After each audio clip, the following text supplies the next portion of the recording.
And so the first one is, don't assume that either you or the person who's talking knows what the problem is. It's so hard.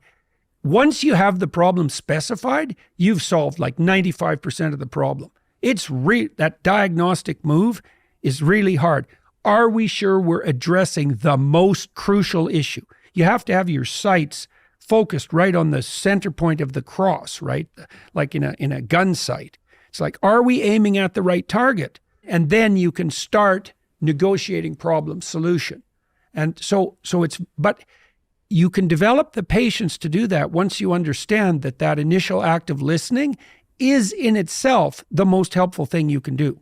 Just listen. And then how do you listen? Okay, so if I'm listening to you, there'll be times when what you're saying doesn't make sense. And so then I'll just say, well, you're saying this now, but you said this 5 minutes ago. And if you listen a lot, you can learn to track conversations across a very long span of time. And that's quite fun.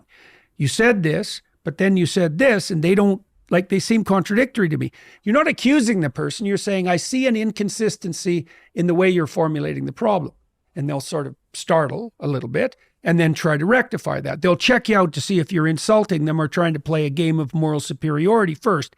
But if it's just an honest question, then you're actually helping them lay out a description of the situation that's not internally contradictory. Okay, so, and the great podcasters do this. You see this with Rogan. All Rogan does is ask stupid questions. And the way he does that is by consulting with his own ignorance in humility. Rogan is listening. He's thinking, I'm a stupid lunkhead and I don't understand this.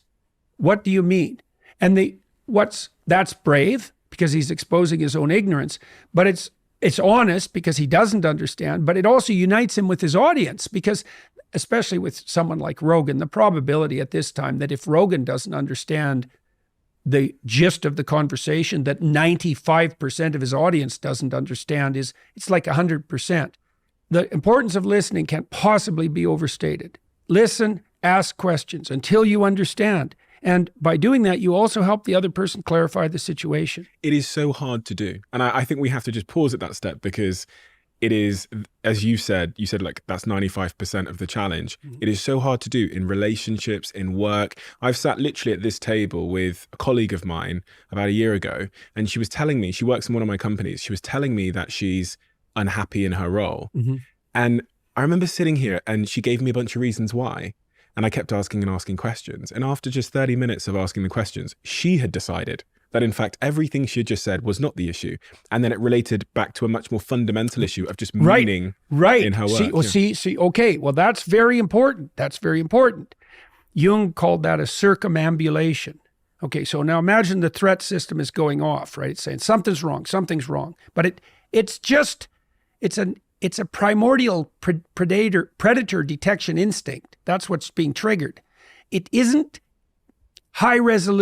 capable of high resolution conceptual formulation, not to begin with. Something's wrong. Okay, what? Maybe this. Okay, now what happens is the maybes circle and spiral, right? And as you lay them out, you spiral inward to the gist of the matter.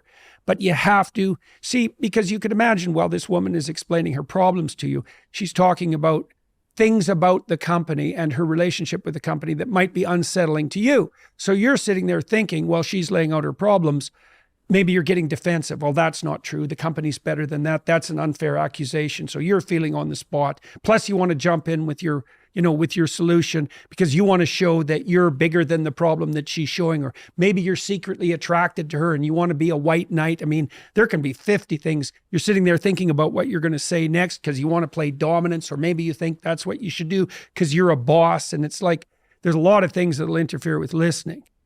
But so you learn, you say, just shut up, ask stupid questions until the person that you're listening to has specified the problem. Now, if you're very fortunate, both of you will converge on that and it'll just become clear. Think, you pointed this out. This is what that's really all about. Now, the person may be discovering too that they were resistant to that conclusion. Because the fundamental threat is more key to their self-esteem that they to their conception of themselves and then allowed them to be comfortable, before they get to the actual point, which is where they're going to be most vulnerable, they're going to throw out a bunch of screen concerns just to see if you can be trusted with something that will reveal their vulnerability. And they're even doing that to themselves. It's like, dare I tell the truth about this situation? Because I've betrayed myself before, so maybe not. You're so right. They test you on the way to the truth to see how you'll respond. Yes, and they're testing themselves too. Yeah. And you can facilitate that. See, if you facilitate that by calm listening, then you're modeling the fact that whatever the hell they have as a problem isn't so terrifying that you have to avoid it and run away. Yeah. Right. It's so interesting what was actually revealed, because this person that works in one of my marketing teams in a different company where there's a CEO said to me, it's the work they were doing that was causing them the unease, and that's the reason they wanted to leave, etc.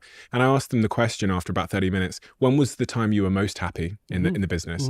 They revealed to me that the time they were most happy was when they were with me overseas at the very beginning. And what that really revealed at its essence was there'd been a change in the proximity to me and the real meaning of the work. And they now felt like they were doing trivial things. Their happiest time was when they were right next to me doing the most important stuff. Right. So the most difficult problems. When they were solving the most difficult problems. When they were most challenged, and they were. So really, the fix wasn't what they thought it was. The fix, and they're now, they actually texted me. I sent them a message to one of my team members last night saying, I just don't want to, I want to keep their identity. So let's say they were with me in Canada. They text me when they were most happy. They text me last night saying, I feel like Canada Jenny again. Right. And all the adjustment that had to be made was getting them back close to bigger challenges. Right. So they wanted to be closer to the front line, as it turned out. When Freud first developed psychotherapy, he developed this technique of free association. Okay. So all free association is, and this is why Freud put people on the couch and sat behind them. See, if I'm face-to-face with you and I'm laying out the problem space, just what you're signaling to me by your face might stop me from fully revealing the truth, because maybe you'll raise an eyebrow, or there'll be a micro expression of disgust or contempt, or you'll look away, or because I'm going to be evaluating you to see how you're reacting morally to my revelation.